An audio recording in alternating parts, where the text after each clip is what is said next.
senior citizens will die due to health rationing of Obamacare than anything else that government does in its history, outside, of course, of the Civil War.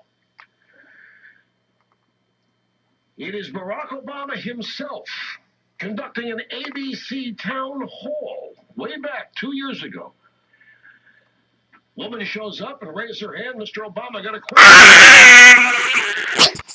I love listening to Rush Limbaugh. He has that way of speaking where he resonates words. I do think he's a kind of a nut job, but you do have to admire Rush because he does it. He has that way of speaking. And then they process the show. He gets some kind of audio processing that makes every word resonate like the solution. Okay, welcome everybody to Dave TV. For the 6th of March, 6th of April. Oh, God, I can never go dates. The 6th of April, 2011. Got a couple memories for you today. Look at this. This is an HFS t-shirt where they were back on 99.1. And this is the 2000 HFS Festival. Some cool bands there. Stone Temple Pilots. I'm a big fan of them. Some of those bands I've never heard of. Rage Against the Machine. I've heard of them. Not a big fan of them. But anyhow. And also got a t-shirt memory of the old Z104. Now, this was a cool little radio station. I always liked this. Remember Brett Haber used to be the morning man there for a while. Now the Channel 9 sports anchor. And I don't know what got Wilk. I don't know who Wilk is. I wasn't. Somebody probably knows that. But anyhow, this was a cool station. Bonneville owned it. And there was some rumors that they were going to turn 104.1 and 103.9. They had double signals there into a sports talker and call it, what were they going to call that thing? I can't remember. The Score or something like that. But Score 104 was the name. And we actually ran some rumblings that was going to happen. And then it didn't happen. And everyone said, ugh. I think, this is before, Dan Snyder bought 980 or something. I don't know. He could have, I think Bonneville could have really done some good stuff having a sports talker there. But they didn't do it. Couple things on the television set. I DVR'd this from yesterday. Really cool show. Oh, I can't do it. Let's go to the menu. Let's go to Wonders of the Solar Slate Show. The making of the Monkees. Let's play it from the beginning, shall we? Anybody remember the Monkees? This was a cool. Remember Davy Jones and Mike Nesmith and all those cool guys. Now, okay, here's a Smithsonian Channel. Comcast gives us the Smithsonian Channel in standard def. Okay, we don't get it in high def, even though it is the Smithsonian Channel HD. And so what you got to do is go to the standard def picture and then upload, make it big enough to fill the screen. It isn't technically a high def signal, but what the hell? That's channel 194 on Comcast in the Washington area where they do offer it. But anyhow, really cool documentary that ran, I guess it was last weekend, on making the Monkees, about 45 minutes long, and I really thought it was cool. How, I was a big, when I was a kid, little tyke back in the 60s, the Monkees were a big deal for me, and I remember, I remember them a lot, and this was a really cool documentary on how basically Don Kirshner and company manufactured a band.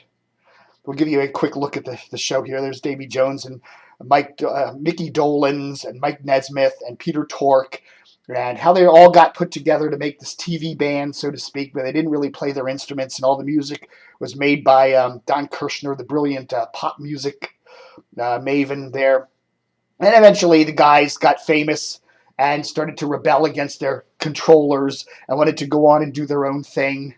And they rebelled against the music management and actually played some of their own music toward the end there. And Of course, it wasn't as popular as the earlier stuff that Don had arranged for them. And anyhow, they went and had made head with that movie with Jack Nicholson. And anyhow, band imploded. And what are they doing now? The interesting conclusion of this show is that the Monkees are all still alive.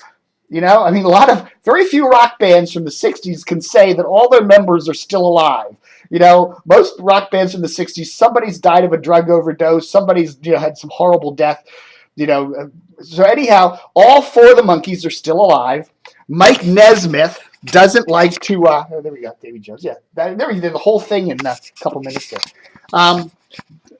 Davy Jones, the British guy, he's now, on the circuit doing old Monkees music in front of lounge acts, so he's doing okay.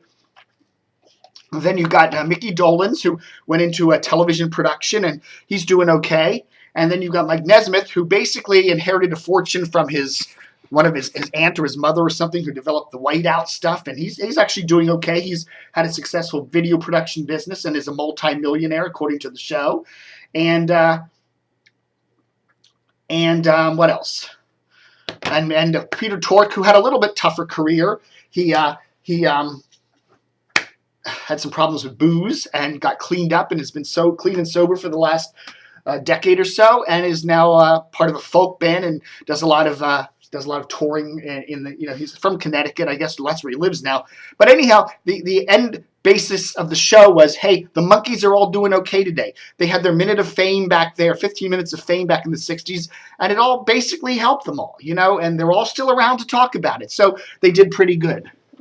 Now, none of them were found dead floating in swimming pools with drug overdoses. Anyhow, the M's. Let's go through some M's. Since we did the Monkees, I don't have any Monkees CDs anymore. I used to, as a kid, have Monkees albums, but long since got rid of them. Let's look at some M's from the Dave's record collection today. We got Dean Martin. I love Dean Martin. This guy's brilliant. A guy named Momus. Strange British guy. Did some really cool albums back in the 80s and early 90s. Highly recommend this guy. Some really cool pop rock here. Of course, Morrissey from the Smiths. Went off on his own and did some really neat stuff. Modest Mouse, one of my favorite current bands. Always liked Moby. Although he looks a lot like Dan Steinberg over there at the DC Sports Blog. I think that maybe they're the same person, you think? And of course, Magazine, Howard Devoto, and some really cool, really, really effing cool band from the 80s here, Magazine. This used to get played on the old HFS a lot. And remember WAMU had the Overnight Express, like Saturday nights at midnight. Played a lot of Magazine on that. This is a really cool band. Wow. Big news today. What's the big news? Hillary Howard seems to have come through her brain tumor surgery really well. Everything's gone well, according to her husband, Dave Statter, and she's in recovery, and she should be moved out of the cranial ICU today at Johns Hopkins and is doing really great. So we're all pulling for Hillary, and good for Hillary. Also, Joe Mathieu, I think that's how you pronounce his name, Mathieu. I would say Mathieu. Joe Mathieu he's been the program director and a host on the POTUS channel on Sirius XM for the last 4 years, where he's just landed the morning anchor position on WBZ Radio out of Boston. That's a CBS News talker. And you can listen to WBZ out of Boston here in the Washington area on 10:30 a.m. overnight. So that's a good nighttime signal. It bounces all over the East Coast at night. Hard to hear during the day, but if you tune in, say, like 5 a.m., when it's still kind of dark out, you might even be able to hear Joe doing his new gig there. He starts in early May. Interesting article today in the Washington Post. Cool article by Lisa DeMarais. She occasionally does something really neat locally. Where is that here? Here it is. The interesting thing here, there it is right there. Anyhow, Lisa DeMarais. It's amazing she covers anything in Washington anyhow, because I thought she was based in L.A., but I guess somebody told her about it. So anyhow, she was talking about how there's that story about how someone tried to attack an $80 million Paul Gauguin masterpiece at the National Gallery, some lady, because she thought the painting semi-nudity was evil.